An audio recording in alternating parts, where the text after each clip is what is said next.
Night gathers, and now my watch begins. It shall not end until my death. I shall take no wife, I shall wear no crowns, and win no glory. I shall live and die at my post. I am the sword in the darkness. I am the watcher on the walls. I pledge my life and honor to the Night's Watch for this night and all the nights to come.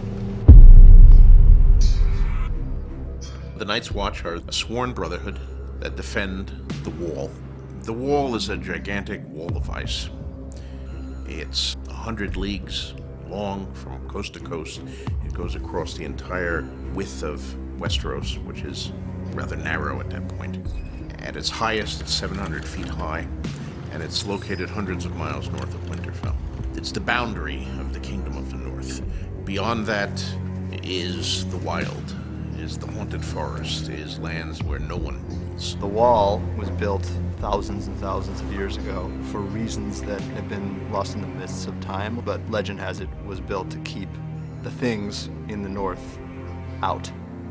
There are many dangers that lurk beyond the wall. Beasts, the wildlings, which are essentially northern barbarians, but the most fearsome are the White Walkers. No one has seen them for thousands of years. It's gotten to the point where some people believe they never existed or are simply creatures out of mythology. You came alone, without friends or honor. You came to us rich, you came to us poor. Some of you bear the names of proud houses. Others only bastard names and no names at all. It does not matter. All that is in the past.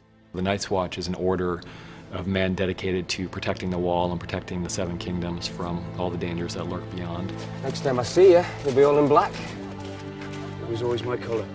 They're also called the Black Brothers. They dress in all black and they live a very hard life. They're kind of a cross between an ancient monastic order and a special forces brigade. When you join the Night's Watch, when you take the black, as it's called, you're joining for life. It's not a sentence of a few years. You take that oath, you say those words, and you'll spend the rest of your life on the wall. You don't understand why you'd be giving up. We have no families. None of us will ever father sons. I don't care about that. The past is irrelevant. Your commitment to the wall is absolute. It is for the rest of your life. And you will forego such common niceties as having a home and a family. Those things are gone. Give my regards to the Night's Watch. I'm sure it will be thrilling to serve in such an elite force. And if not, it's only for life. You've got to really, really believe in it, or you've got to feel that you've got nothing left to lose. They've sworn themselves to lifelong service, so if you desert, you are executed. You want to run away south? Run away. Of course, they will behead you as a deserter. Their loyalty is to the realm as a whole, not to any particular house or kingdom, which makes them very different from all the other people we encounter in the Seven Kingdoms, who tend to be more loyal to their particular families and houses than they are to this concept of the greater realm. Lovely thing about the Watch. You discard your old family and get a whole new one. Not everybody wants to be there, but everybody's put together. And people who were strangers yesterday, you have to get used to being very, very, very close to. The people are quite a lot of the time unsavoury people with no loyalty, no sense of duty. People of all sorts of problematic backgrounds come together, and essentially what it becomes is a brotherhood. It doesn't matter where you're from, it doesn't matter who you are. Once you're accepted and you pass all the training that they do, then you become part of that brotherhood, and everything before is washed away, and you start anew as this new person. Here, on the wall, we are all one house. The Watch is commanded by a Lord Commander who serves for life but is elected by the Sworn Brothers. Within the Night's Watch there are 3 orders: the stewards, who essentially take care of all the housekeeping, the upkeep. There's the order of the builders, who are charged with maintaining the wall, maintaining the castles, and there are the rangers, who are probably the fighting core of the Night's Watch. And Benjamin Stark is the first ranger of the Watch.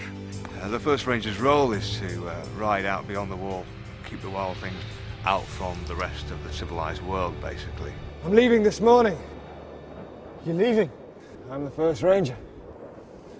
The job is out there. The Night's Watch was at one time a place that was a very respectable place for second and third sons of respectable families to send their children. When you are the third son, you know that you're not going to be the lord of the castle, and you know that you're not going to inherit your father's lands, and the Night's Watch is a place where you could go to distinguish yourself, and there's still remnants of that. A bastard boy with nothing to inherit, off to join the ancient order of the Night's Watch. If you join the Night's Watch, it's a merit-based society, which don't exist in Westeros. So at the Wall, if you're brave enough, if you're smart enough, if you're tough enough, you can advance to a high position despite where you were born, who you were born to, and so forth. Well, Lord Snow, it appears you're the least useless person here. Charming man. I don't need him to be charming. I need him to turn this bunch of thieves and runaways into men of the Night's Watch. And how's that going? Life in the Night's Watch is hard because the Night's Watch has fallen on hard times. The Night's Watch has become an army of undisciplined boys and tired old men. There are less than 1,000 of us now. We can't properly patrol the wilderness. The threats beyond the wall seem less and less because it's been longer and longer since anything's played any threat to the kingdoms from the wall. So less and less people are sent up there to protect. The Night's Watch protects the realm. Ah, yes, yes. Against grumpkins and snarks and all the other monsters your wetness warned you about. You're a smart boy. You don't believe that nonsense. When the memory of the things that lie beyond the wall, when the memory was fresh in people's mind, the Night's Watch was very honorable and very well respected. It's now primarily kind of a repository for thieves and rapists and ne'er-do-wells who are dragged out of dungeons and given like a choice between losing their hands or going up to the wall. Rapers. They were given a choice, no doubt. Castration or the wall. Most choose the knife. It's fallen on hard times. Your sister sits by the side of the king. Tell her we need help. It's a hard place to live. It's a cold place to live. Everyone at the wall is equal, and you won't get anywhere unless you accept that fact first. It's ultimately the kind of a place that can very easily, I think, break people, or it can make them stronger. We're the only thing standing between the realm and what lies beyond. When winter does come, gods help us all if we're not ready.